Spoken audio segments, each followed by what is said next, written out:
Hjertelig velkommen til en ny episode av Henriksen og Selle. Det har vært en liten stund siden sist, og denne episoden kommer til å foregå på engelsk. Og den kommer også til å bli delt på engelsk, og med oversettelser av samtalen vil også bli lagt til videoen på et senere tidspunkt. So I'm just wishing everybody welcome to this special episode of Henriksen and Selle, with our guest, Doron Keidar, that's just been in Norway, traveling around, doing a couple of podcasts, visiting some news agencies, and talking about what's going on in Israel and the war. And we are delighted to have you here, Doron, and welcome to our podcast.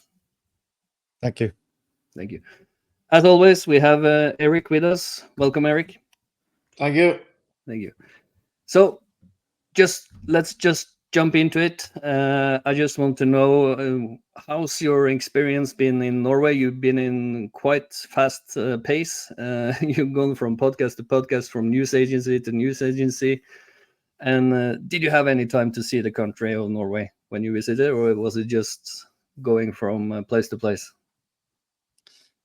Well, I've enjoyed in the past visiting your beautiful country, the fjords and the nature and climbing the mountains and all of that fun stuff. So I do have had that experience in the past when I was much younger, many years ago, actually. Mm-hmm. So it would be fun to kind of revisit some of those places and see if I can still make those climbs without losing my breath. Because you have some very serious nature for sure. That's pretty cool. Yeah. But otherwise, this was really a very focused time of about, I'd say, 5 days, where we basically planned strategically to be able to get as much done as possible. And I'm definitely talked out, so to speak. Have had a lot of really good opportunities to really share and to get truth out to your public. And what I have observed is, from going from meeting to meeting, is on your streets and on your university campuses, there is this very alarming propaganda that is being presented on your streets. And it's only one-sided. It's one voice. It's one agenda, as if there isn't another side to this conflict, as if there isn't any other, as if there's only one side that is righteous, so to speak. And ironically, the side that is being picked, both in politics, your political leadership right now is picking the side of the terrorists. They're picking the side of the ones who have committed some of the most horrendous atrocities in the history of humanity. And I'm talking about, and not excluding, what took place in the Holocaust by the hand of the Nazis. I mean, it's on that level of extreme. And could you imagine that anybody today would openly say that they support the Nazi regime and that they support the extermination of Jews that they attempted to do? And I would say that the majority would say no. The majority would not make such outlandish claims. Yet today, what is happening and what you're seeing on your streets is that's literally what people are doing. They're taking the side of the Nazis, and in this case, it's not the same ideology, but it has the same end goal, which is the extermination of Jews. And that, to me, I find extremely troubling and shocking, that this is promoted, that this is and that there's no public outcry saying, hey, this is extremism, this is promoting terrorism, and we need to stop this. You would think that in an open society, as Norway claims to be, an open democratic society, that there would be a dialogue, but there is no dialogue. There's just propaganda. And that, to me, is extremely, extremely troubling for your people. It is, and it's been like that for many decades in Norway because of the propaganda coming out. But first of all, let's give people an introduction to who you are and why you are visiting Norway and what you've done and why should we trust anything you say. Give us the background so people really get to know you and get to know that you know what you're talking about. Yeah. So a little bit of a background about myself. As you can tell by my very American accent, my parents originated from the United States. They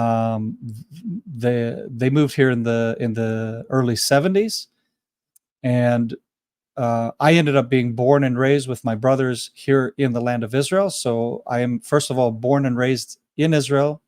I am an Israeli from Upper Galilee. I grew up in the place that right now has been bombarded very heavily by the rocket fire from Hezbollah. And I understand that reality. I grew up in that reality. I grew up in that threat, in that,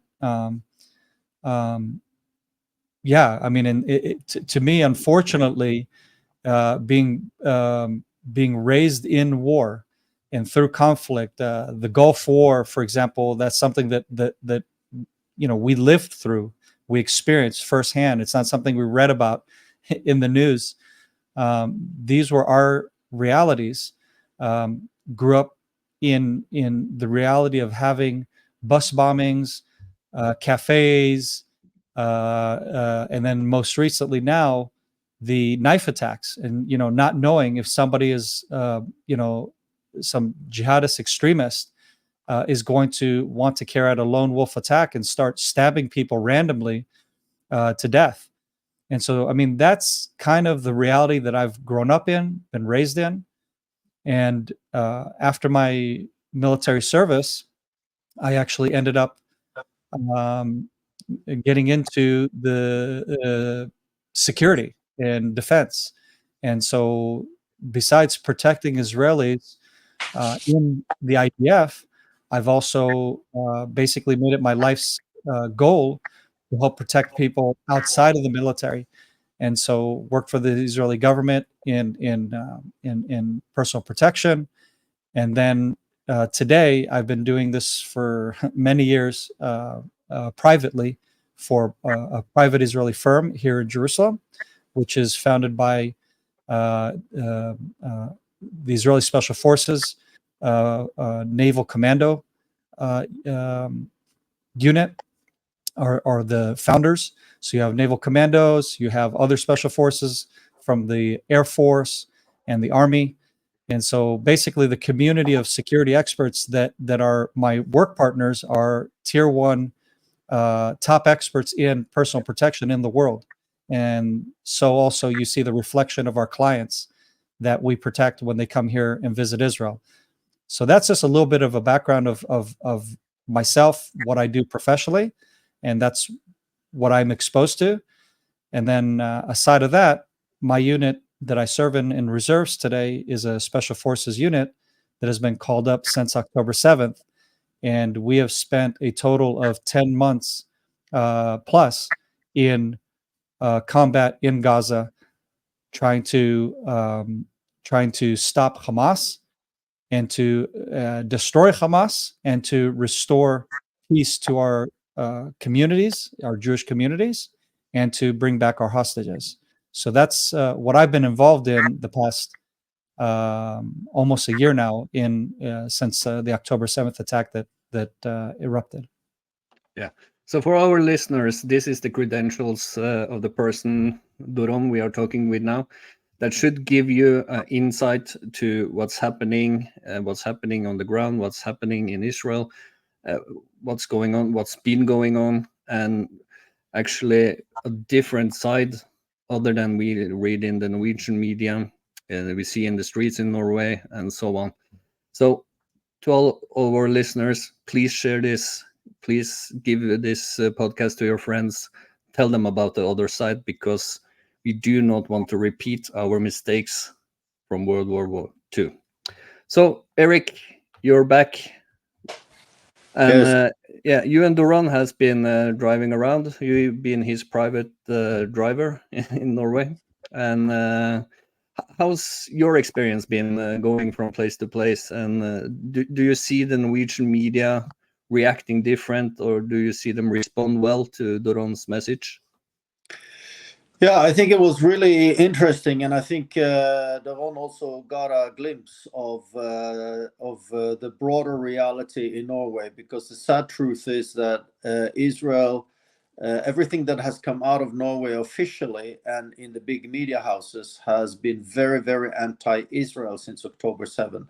There was a short period of empathy, and then quickly this started to change. And one of the leaders globally on this change has been the Norwegian government.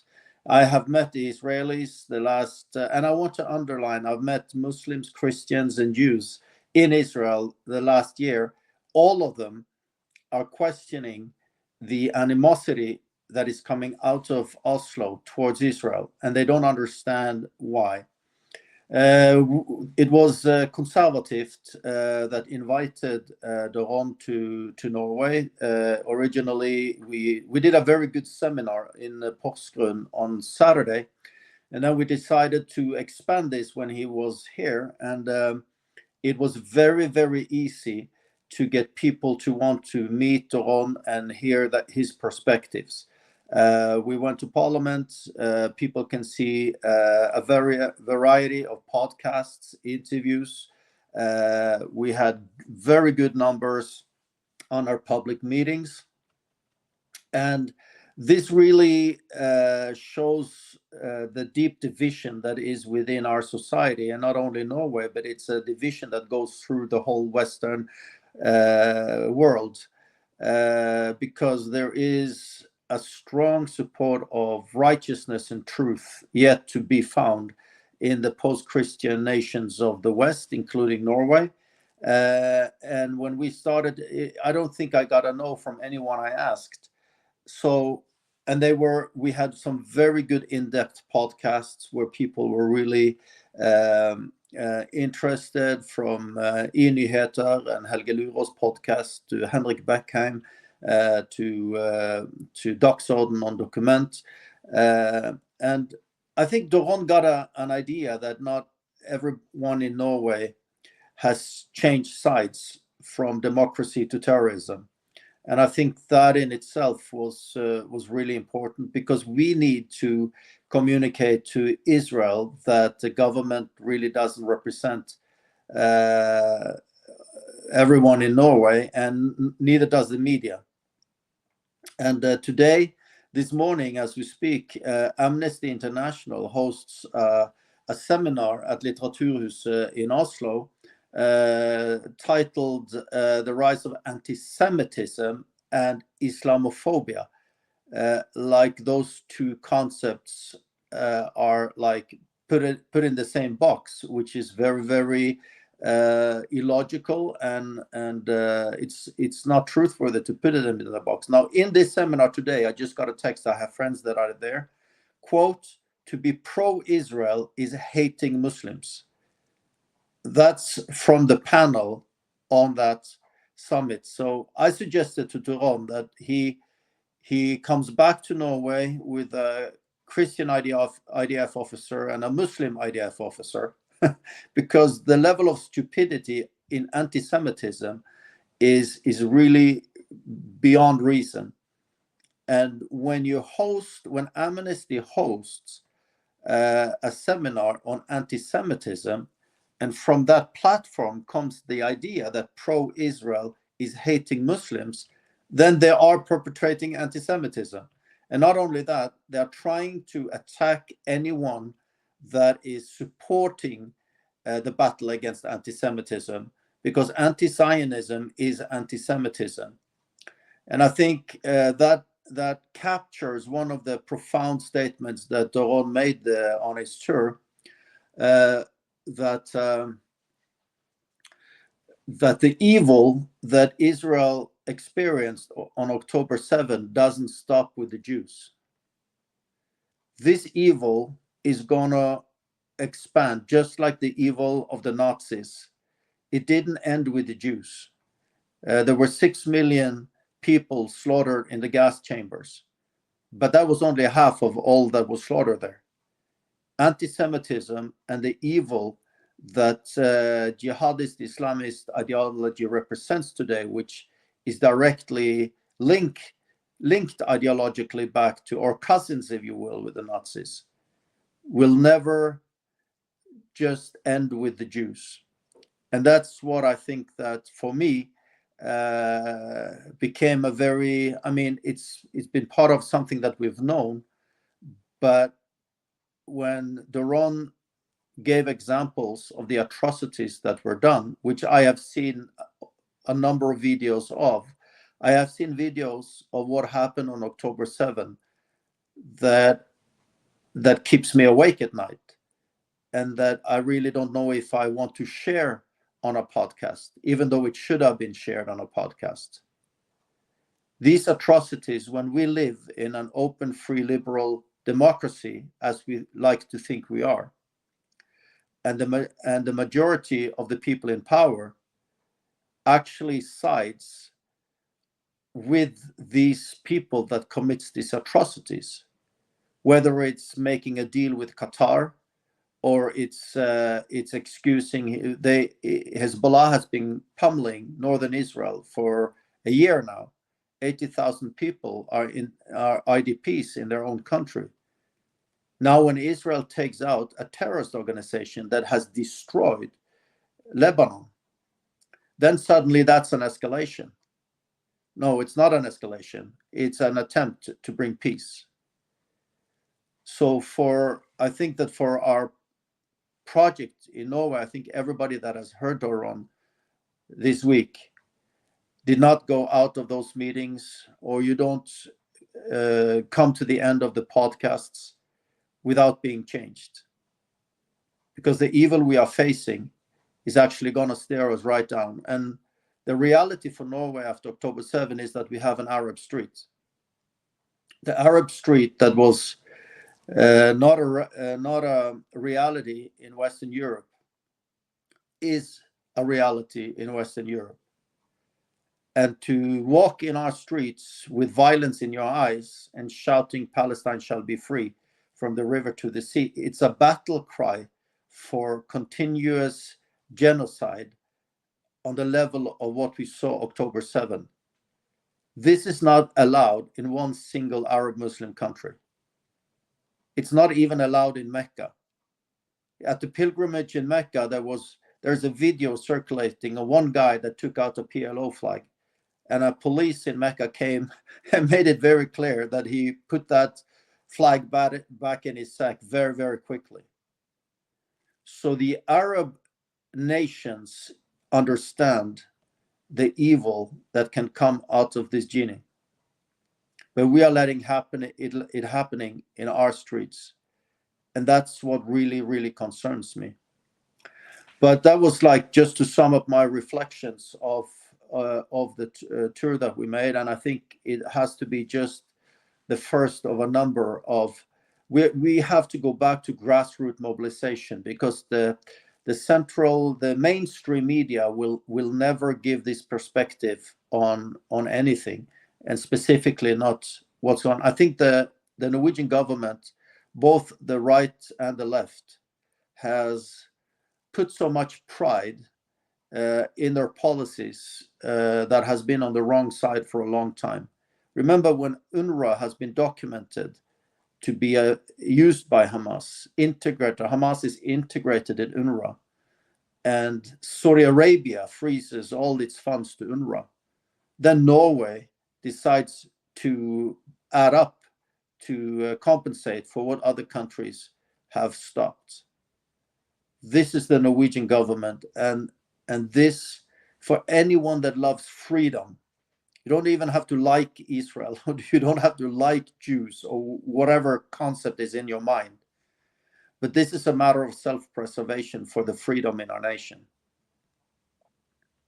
So, but Doron, I'm not the one speaking here. We're trying to have a conversation. Tom says if I start speaking, it goes 20 minutes, so I'll try to limit myself here. But let's just start with your flight. You were scheduled to fly with a Western European airline, Lufthansa, and I find it, even into commercial, we know that politics has become part of global companies, boycotting Israel, this and that. So Ethiopian Airlines has been flying, Turkish has been flying, a number of airlines has been flying, but it seems to be very hard to get to and from Israel from Western Europe. Just give our viewers and listeners an idea of how you got home. Yeah, that's a very good point. And just to also the reflections you just shared, I just wanted to say that what Eric shared, that is exactly what I noticed, what I witnessed, and have been seeing during this week here in Norway, is that Arab countries, Muslim Arab countries, have more sense than European countries when it comes to combating extremism and not allowing it to be promoted on their streets. And that right there should be an indicator that something is sorely wrong with what you guys call democracy.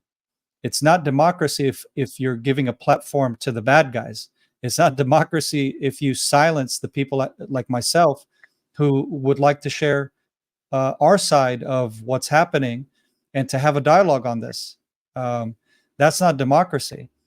And so that should be very troubling and worrying for many Europeans and Scandinavians in general, who have had this very skewed view of this conflict. And then, as you just pointed out, Eric, it also reflects in business. I almost didn't make it home in time for the escalation that is happening right now in the north. Which it was a concern because I wanted to get back and be with my family, and also being that I serve in a unit that is constantly on ready and on call for when things get very heated up. I thought that I would be, or not thought, I was concerned that I would be stuck in Europe once things get really heated up, because eventually not all flights will be allowed to fly in, depending on the war development, because of rockets being fired and so on. We don't want to risk the lives of tourists and or Israeli citizens trying to get in here if it's too dangerous. So that's a reality. But it's like nothing's really happened yet. There's just rumors of things possibly developing with Lebanon, and then flights are being canceled left and right. But then you have these Eastern Bloc nations, which is eventually how I found my way back to Israel, through Romanian and I forget the other airlines, but these Eastern Blocs that were like, okay, we're still flying, and I think it's also because they have less of this this chip on their shoulder against Israel. They have less. They're also not promoting this kind of anti-Semitic policies of boycott and divestment. They don't play into that, and so that's how we ended up finding a way for me to get back home, is through finding those alternatives. And thankfully, I was able to make it in. But here's the reality right now. While flying in, it was heated up, and I could hear explosions in the sky not too far from the Tel Aviv airport while I was waiting for the bus to get me to my parking where I had parked my vehicle to go pick it up. So I'm outside and I hear that happening relatively close. So obviously the Iron Dome is at work. The Air Force is at work. And as we're sitting down right now, the Air Force has been over my head here outside in the Jerusalem Hills for the whole day, basically.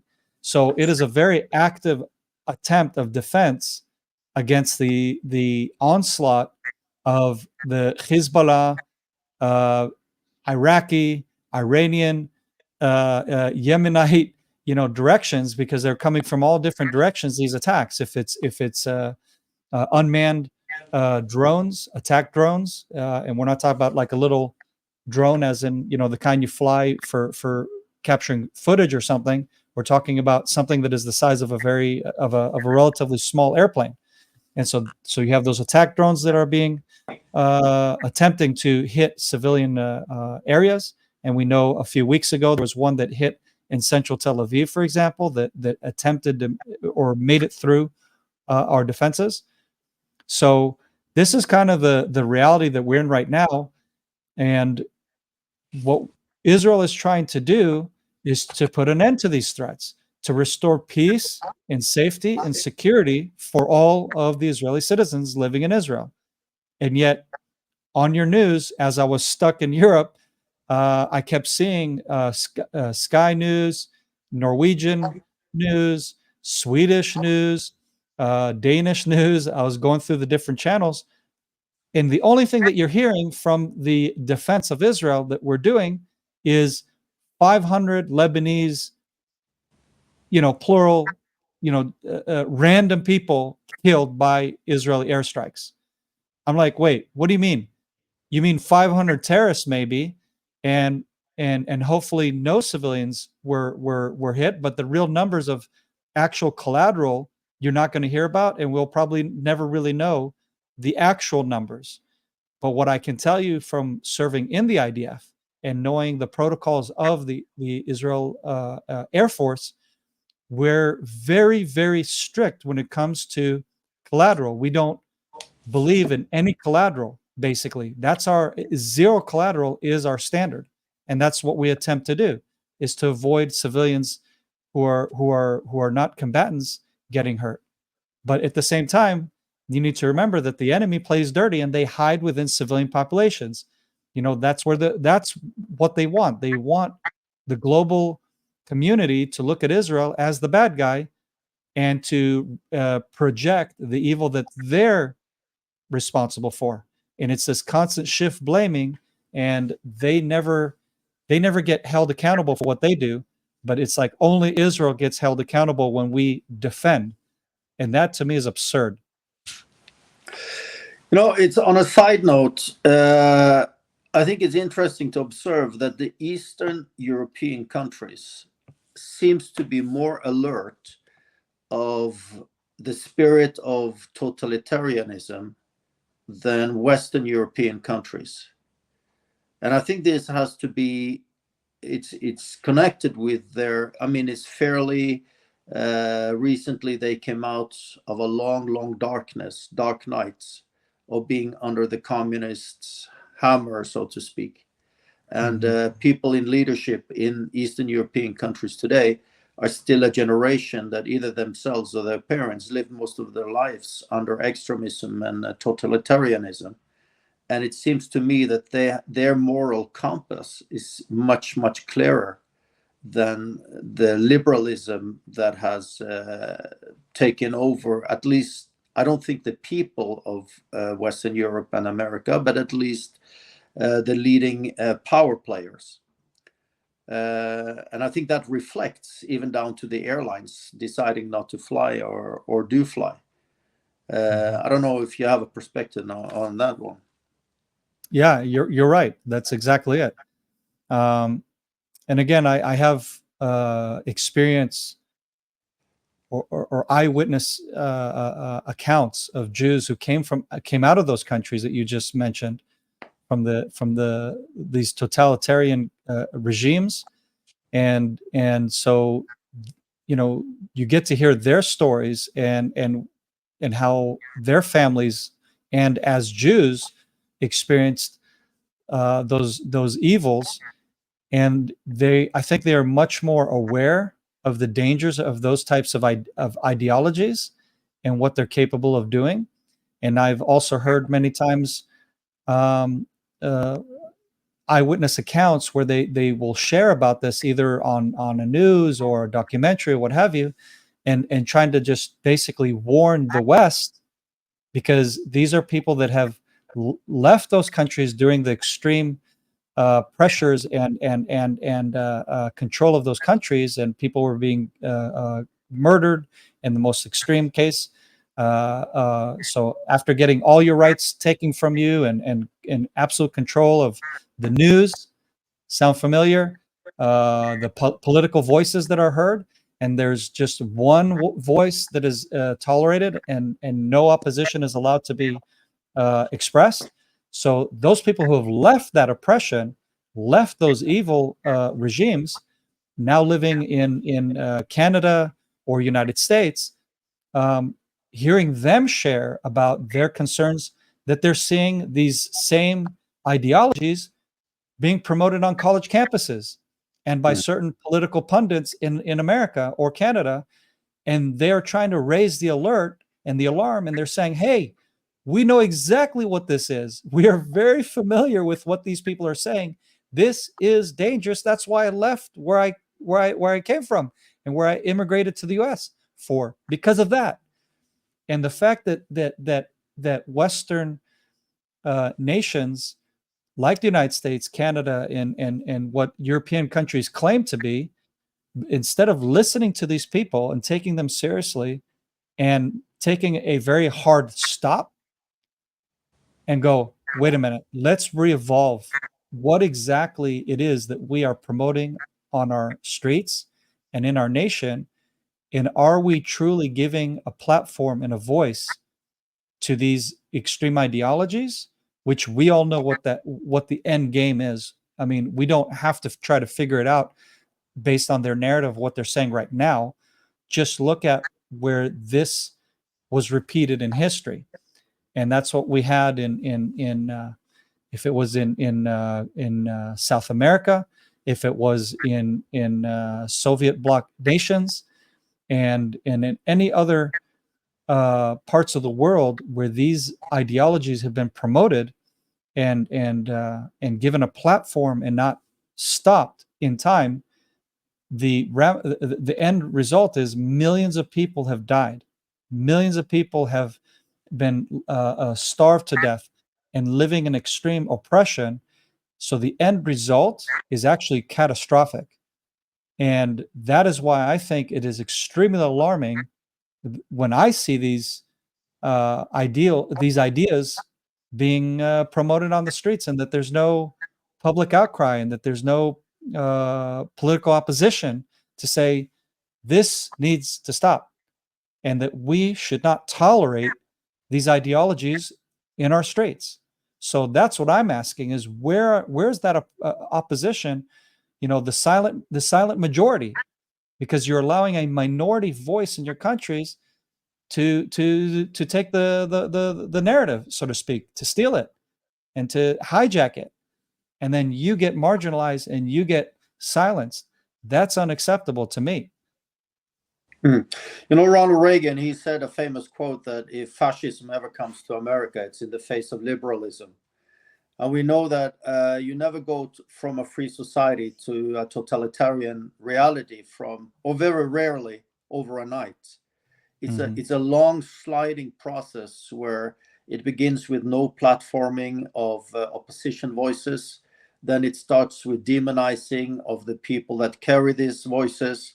Then it starts slightly with threats and violence in the small incidents where, in effect, the reality is that people are concerned about doing big counter extremist demonstrations in Western Europe today, specifically in Norway, because we have seen that the police doesn't protect demonstrators that want to raise their voice publicly against these extremist forces. So we are sliding into the abyss, and people don't really realize it yet. And I think that was one of the significant outcomes of your visit, that you made that very clear. We had people in our audiences that are high-paid jobs that has a lot to risk. Why should they bother? Why can't somebody else fight for the freedom? Or it will never touch us. We live in an affluent area of town. We have never seen this, what you're talking about. We read it in the news. Somehow magically it'll disappear. It won't affect us. And this is exactly the psychology of totalitarian takeover of a free country.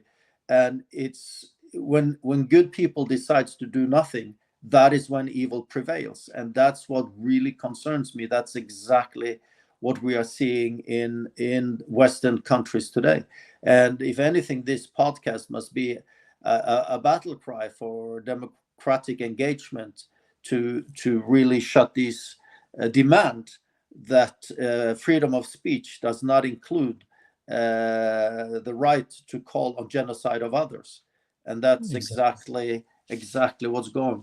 But I'd like to focus us in on the realities of what's going on in and around Israel. And I want to quote actually the head of Hezbollah himself, Hassan Nasrallah, who these people are openly saying what they're doing. It's not that they're not hiding anything. And he said a few years ago in a speech, quote, "Lebanon was a Christian country, but we took it and now it's ours. After we kill all the Jews in Palestine, we will just have begun. We won't stop." End of quote. So this is Hezbollah that the Western world is not unable to give you all the praise and give you all the weapons you need to eradicate out of Lebanon. Lebanon was designed as a Christian country when the Ottoman Caliphate was destroyed after the First World War. And all of the countries that we see in this region were established as a consequence of the First World War. So if Israel is delegitimized, then every single country that were established after the First World War are themselves delegitimized. Lebanon was designed to host a safe haven for the Christian population.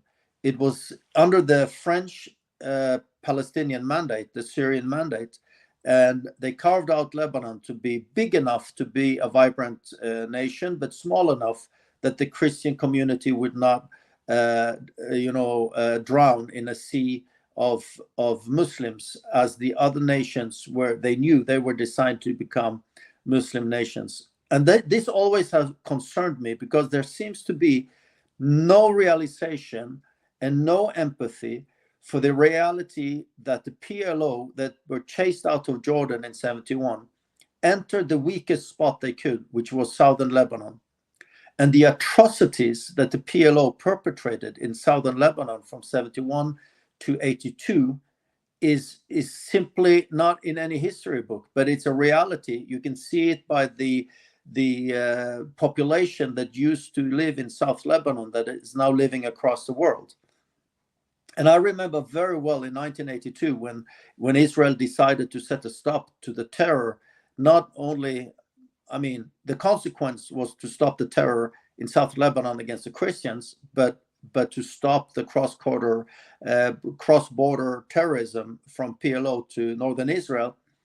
The civilians in South Lebanon welcomed the IDF as liberators with flowers and whatever you have it. And then thanks to IDF, the PLO was chased out to Tunis. But in that momentum, the South Lebanese army was dissolved. So any defense the Christians had in South Lebanon was abolished, and in comes Hezbollah. And I have sat with former Hezbollah officers that has converted to Judaism and lives in Israel today. And what they testify about the atrocities that Hezbollah has committed against the civilians in South Lebanon, that's like October 7 kind of material. Mm-hmm. And so Hezbollah has taken over an integral territory of a sovereign nation called Lebanon. And why would the world suddenly accept this? That's baffles me. But so we have a terrorist entity that has weakened the central government in Lebanon, and the Lebanese army that should be in territorial control of all of its nations does not have any say in southern Lebanon, where Hezbollah rules. But in 2006, you can probably share where you were at the time, but there was the Second Lebanon War in 2006 where Hezbollah kidnapped 3 IDF soldiers. And I flew down there and I visited the families of these 3 soldiers. And IDF went in and hammered Lebanon. And every time Israel wins a war, then the UN gets really busy with getting a ceasefire. Now, the ceasefire of 2006 is UN Resolution 1701. And this ceasefire says that Hezbollah should be disarmed, move north of the Litani River, and the Lebanese army shall regain full territorial control. So if the UN had implemented its own resolutions, then the current situation would not have been a reality. So I saw yesterday in the UN, I mean, these are people that think they are smart. They hate Israel and they say implement UN Resolution 1701 like it's Israel that hasn't complied with that resolution. Their part was to move back into Israel and stop the fighting, and the UN would resolve it. So evil is stupid. Even though it's horrendous, it's stupid. But can you give our listeners, Doron, what is the reality in northern Israel for almost 12 months now, and what did Israel do that should justify Hezbollah barrage of rocket attacks daily for 12 months on northern Israel? So, like you referred to earlier here, that there was a war that broke out with Lebanon in 2006. And to be specific, actually, it broke out between Israel and Hezbollah, not the Lebanese people. Because as you pointed out as well, that the nation of Lebanon was a thriving, friendly neighbor to Israel. They were thriving in their own free democracy that they had. They had a very pluralistic society, which was very unusual for the Middle East, and probably one of the few success stories in the Middle East besides Israel. In fact, not probably, it was. Literally, we were the 2 nations that were a beacon of light in the Middle East for freedom, for religious expression, and not being oppressed. And then, like you pointed out, giving people a little bit of a history lesson here to understand, so what changed that? And that's exactly what it was. It's these terrorist groups that took over Lebanon. They took over the nation through violence, through horrible means, like what we saw on October 7th. And they have been holding Lebanon hostage for these many years. And unfortunately, in 2006, Israel did not eliminate that threat. We didn't uproot it from its core, because again, we gave into appeasement, as we have done historically many times.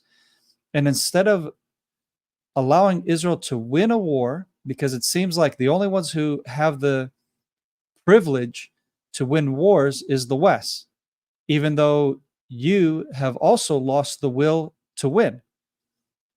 And that's something very important, that when you go to war, war is horrible.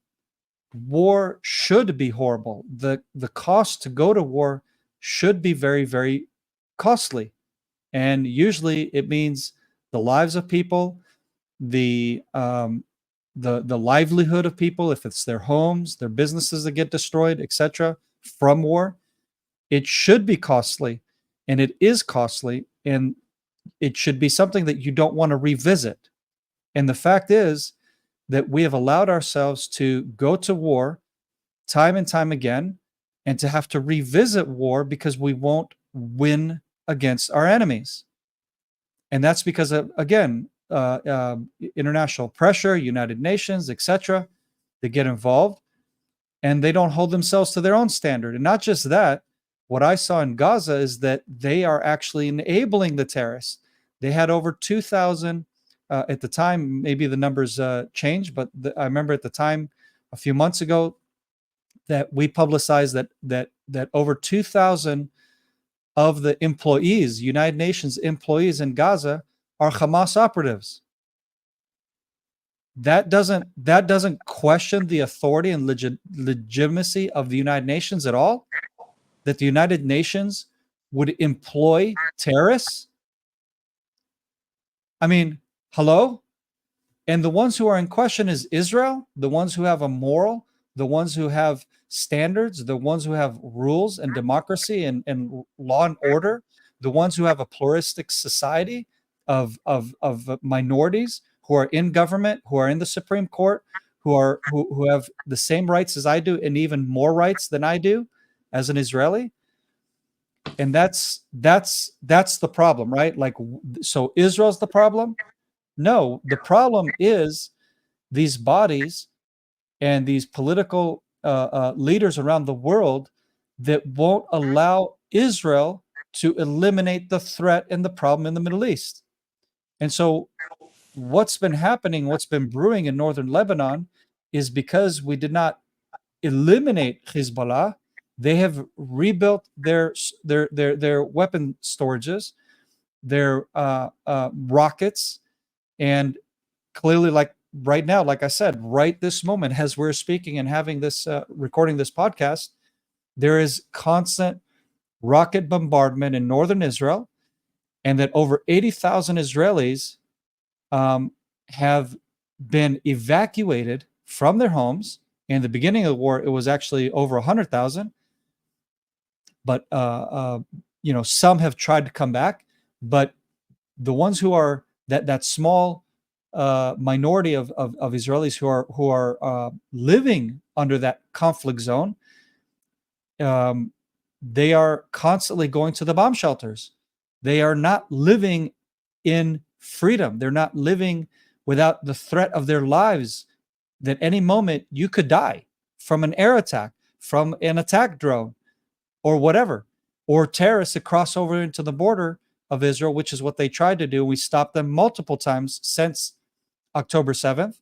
We have eliminated multiple attempts to cross the border and to commit the atrocities like the terrorists did who came in from Gaza, and to try to rape, murder, mutilate, kill Israelis. This is the reality. And you had 12 Druze children that were murdered by one of these attacks, one of these rocketed attacks in northern Israel, in one of the Druze communities. And the world was silent. Nobody said anything about them. What, their lives don't matter? And of course, why would you talk about them? Because then it would expose the lie that Israel is a Jewish Zionist regime country that doesn't have minorities and doesn't allow minority rights. So, of course, we can't say that Druze children were killed, right? We can't say that. Israeli Druze. But that's the society. The society is, and the victims from these terrorist attacks have been Druze, have been Bedouins, have been Christian Arabs, and every other minority that lives in this country. They have been targeted one and the same because they live in Israel and because they're Israeli. And that's the reality. That's the kind of evil that we're up against. And the fact that the world is silent, and not just silent, but enabling the terrorists, enabling them by reporting their numbers that they submit to the media. 500 Lebanese were murdered by the IDF. Seriously?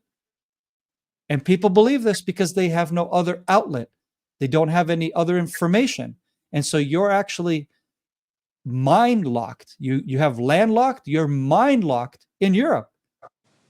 That you're not allowed to have another perspective, another narrative coming into the play here. And it's just this one voice that is being given a platform, and that is of the terrorists. That is of these extremists. And that's just absolutely insane. And that nobody cares.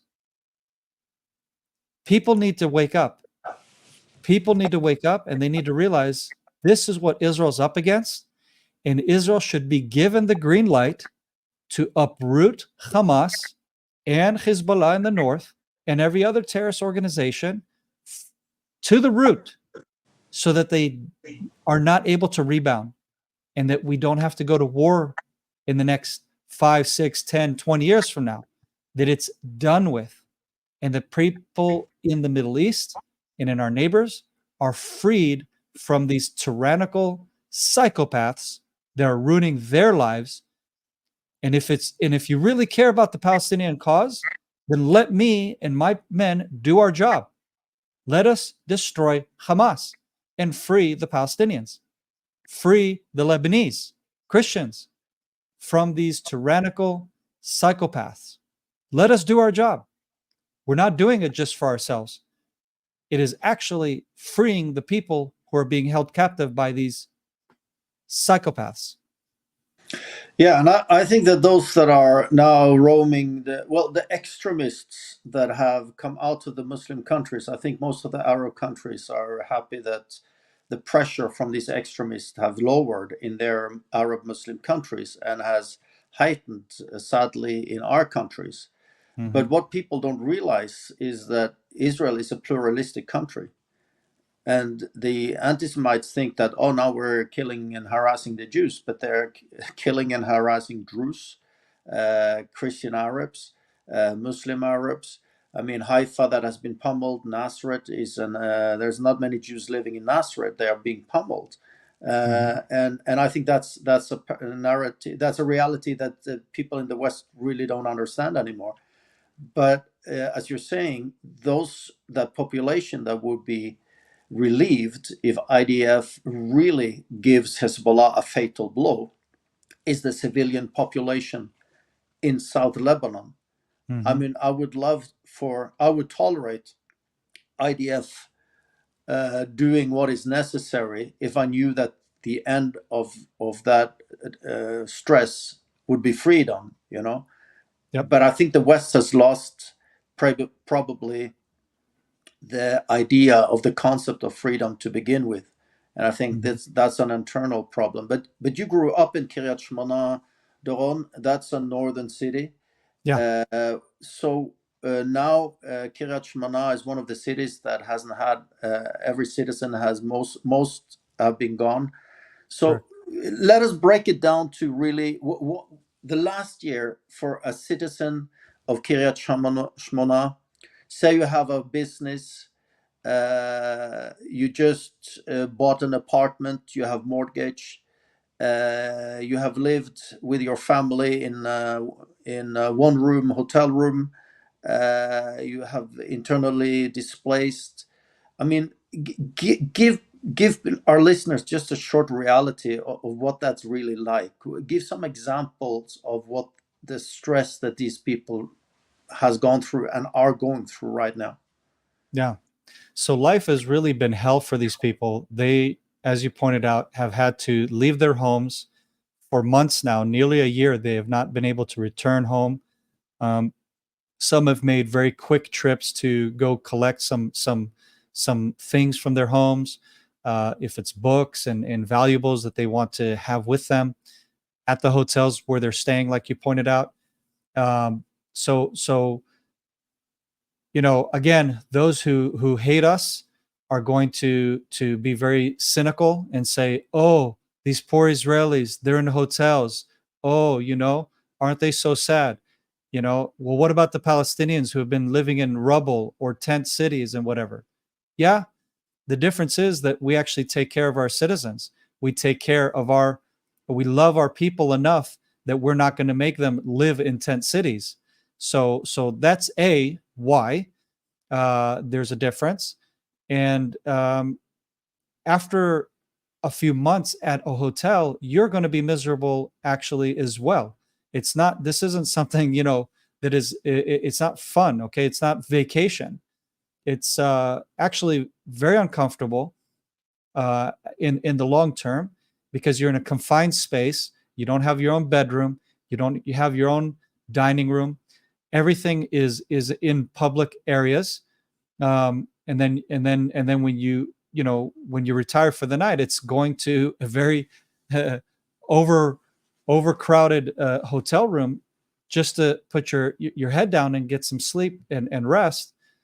And then people who have health conditions, they end up being impacted by that reality. And unfortunately, like in my personal case, we had to bury the man that that basically helped raise me in Kiryat Shmona. He's like a father.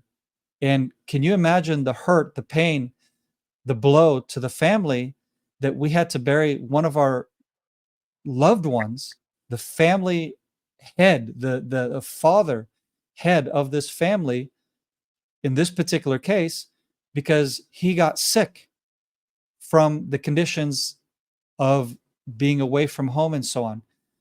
And again, if you have a health risk, like in his case, which he had, the end result could be fatal.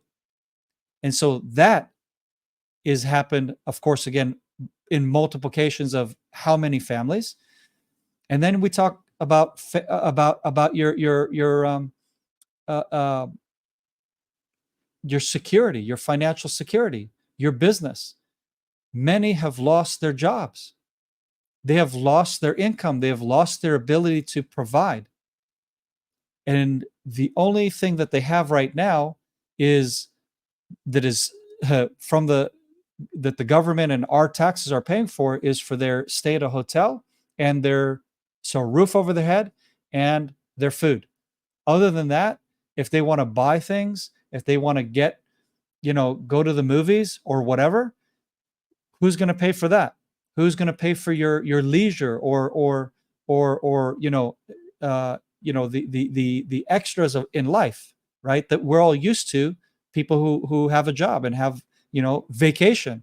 Maybe they want to get a vacation and get out from this rigorous long year process of just being stuck in a hotel with your family in the conditions, like I said, that aren't necessarily a standard of living.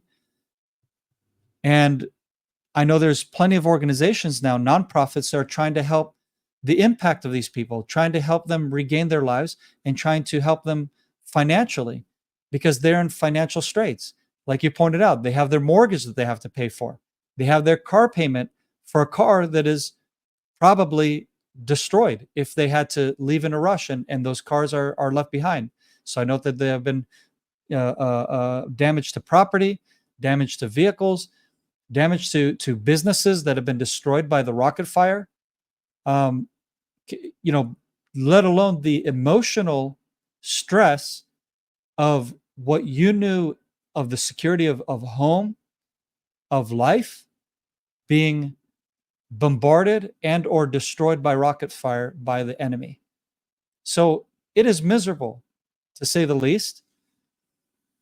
And I know a couple, again, to talk about the personal connection and relation, I know a couple that were on their way in the Golan Heights area. This was a few months ago before things got really heated up as of late.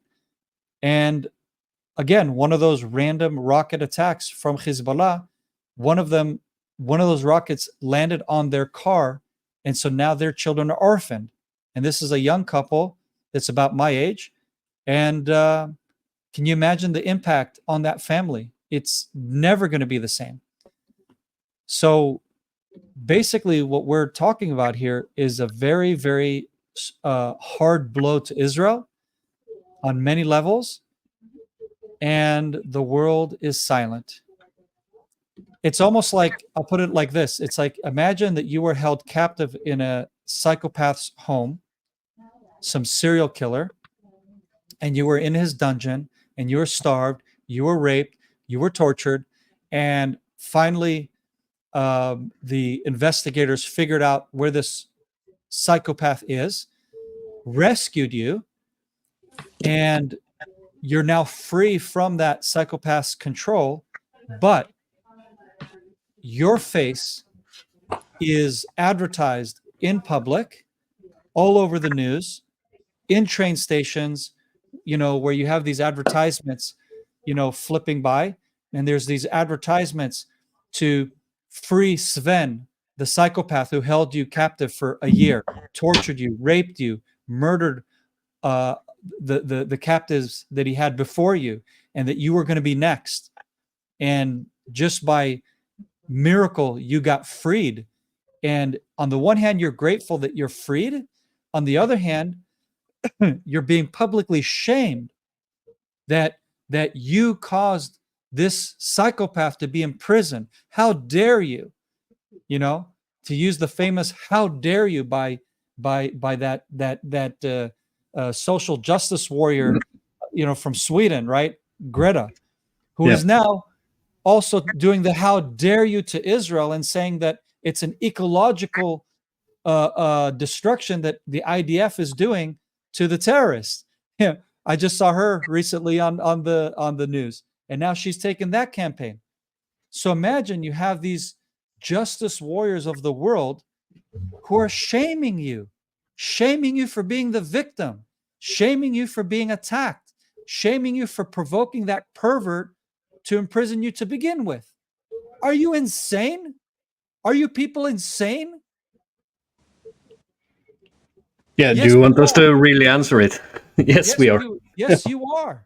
Yeah. You know, you are. That's what I've witnessed in Europe, Eric. That's what I saw in your country. You people are insane. You have lost your minds.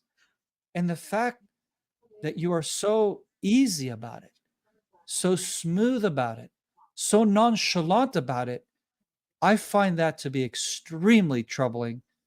And I couldn't wait to get back home to Israel any faster. And thank you, Eric, and for all the those that helped to contribute to get me back home. Because let me tell you, I couldn't get out of your country any faster. And I am really sad to say that, because I love Norway. I love Scandinavia. I have roots in Scandinavia. My family, or part of my family tree originated from Sweden, your neighbors. I know the less fortunate Scandinavians, the less bright ones. But you know, what can I do? They didn't come from Norway. You know, there was a big mountain ridge that kept them, I guess, from climbing over and making it to the right side of the Scandinavian border. But seriously, I mean, you know, I really care about these countries. We lived 5 years in Sweden because my wife is Swedish. So I do care about these places. These are places that mean a lot to me. I'm not just talking about your countries like I don't care. I care deeply. But guess what? I had to sell my farm. We had to leave because we saw the writing of the wall of the anti-Semitism that was troubling in Sweden. And this was back in 2015. We up and we left. We sold everything. We got rid of everything because we realized that we do not have a future in Scandinavia because of these crazes. And it's only gotten worse since we left. And for that not to be an alarming problem for many in your country is that's troubling. If you don't see that and you don't recognize that, you have a problem. I think that's a profound statement, Tom. And you know, for the heaviness of those words, it would be appropriate to maybe close the podcast now, so people don't really forget that last statement, because we have here a Jewish family that loves Scandinavia, that part comes from Scandinavia, and leaves. Like I started with, if the only way to survive Nazi Germany was to leave in time, that was a problem for those targeted at the moment. But it's a deeply disturbing thought for anyone that loves freedom, that is left and that doesn't have that safe haven of Israel to go. And it's astonishing that the numbers of Aliyah, the numbers of Jews from specifically the Western world emigrating to Israel in war, those numbers have skyrocketed. We have Norwegian Jews that has made Aliyah since October 7. And that should tell you something really seriously. Now, I know we should really like to talk about Gaza, the accusations of genocide, the Philadelphia corridor, the 100 tunnels under Egypt, Gaza border, the smuggling of drugs, sex trafficking that Hamas has been doing. Hamas is a terrorist organization that are big on sex trafficking. We have witnesses, testimonies now, because of the IDF operation in Gaza, that Yazidi women that were taken as sex slaves by ISIS has been sold and transported to Gaza.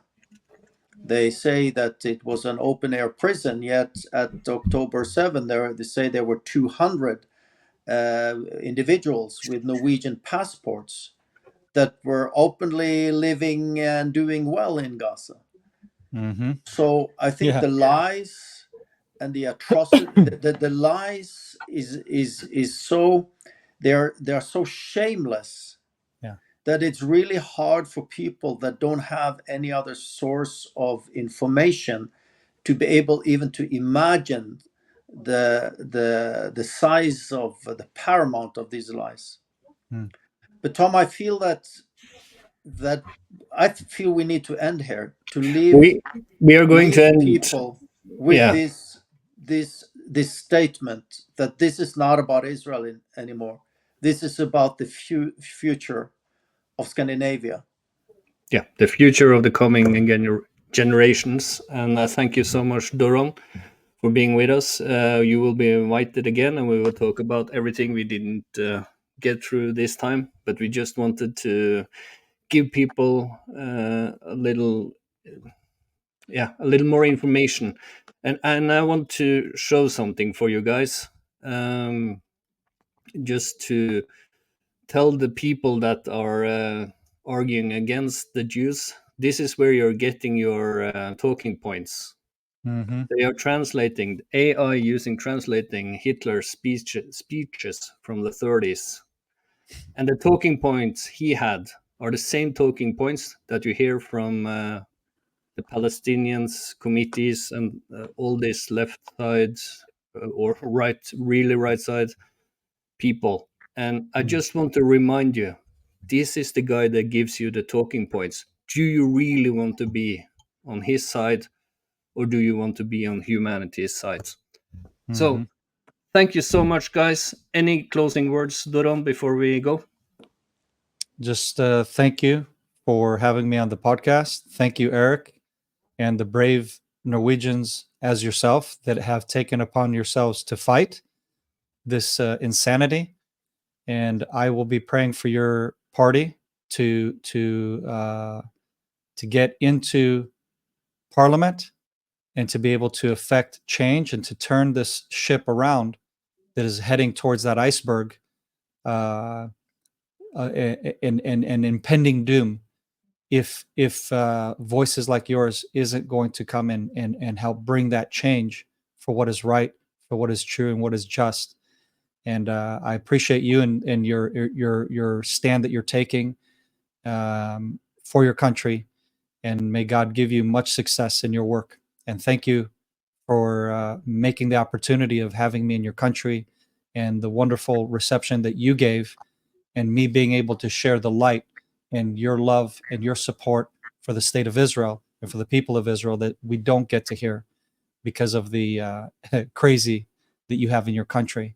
And hopefully that will be the new standard in the future, and that we can normalize relations between our country and yours, and to have real, true diplomatic relations that are built on trust and respect and mutual respect for each other. So thank you, guys. Thank you so much, and see you guys next time. Tom, Okay. before Yep. we close, I just want to thank Doron for coming to Norway, and for the fight for freedom that he has been doing in Gaza for 10 months, which is a fight for the whole free world. Israel is on the front line of democracy. And if we side against Israel, we are siding against democracy. That's a reality. So thank you, Doron, for coming. And then I'll say a few closing words in Norwegian.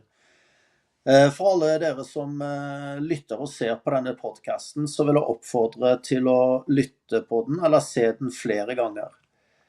Alvoret i den situasjonen vi befinner oss i Norge og den vestlige verden, veldig dyp.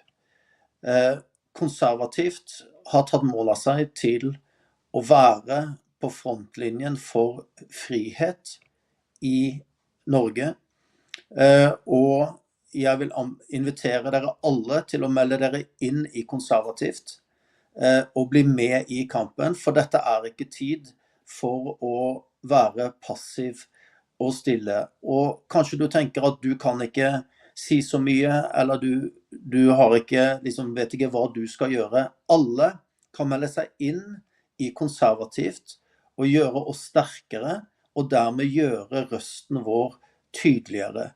Jeg tror vi i et skjebnepunkt for vår nasjon, og dette handler om våre barn og barnebarn skal vokse opp i et fritt Norge.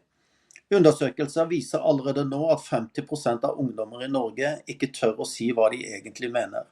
Vi får tilbakemeldinger fra universiteter hvor studenter som ønsker å gjøre bachelor- eller masteroppgaver med tema som man ikke ønsker i de akademiske styrende kretsene, blir anbefalt å ikke gjøre det. Med andre ord, vi inne i en situasjon hvor universitetene våre ikke lenger oppfordrer til kritisk tenkning, men det ordet vi ikke liker, og som vi aldri trodde skulle bli brukt i Norge, nemlig indoktrinering eller meningsforming. Universitetene skulle ikke være meningsforming. Universitetene skulle være arnestedet for kritisk tenkning og nyskapning.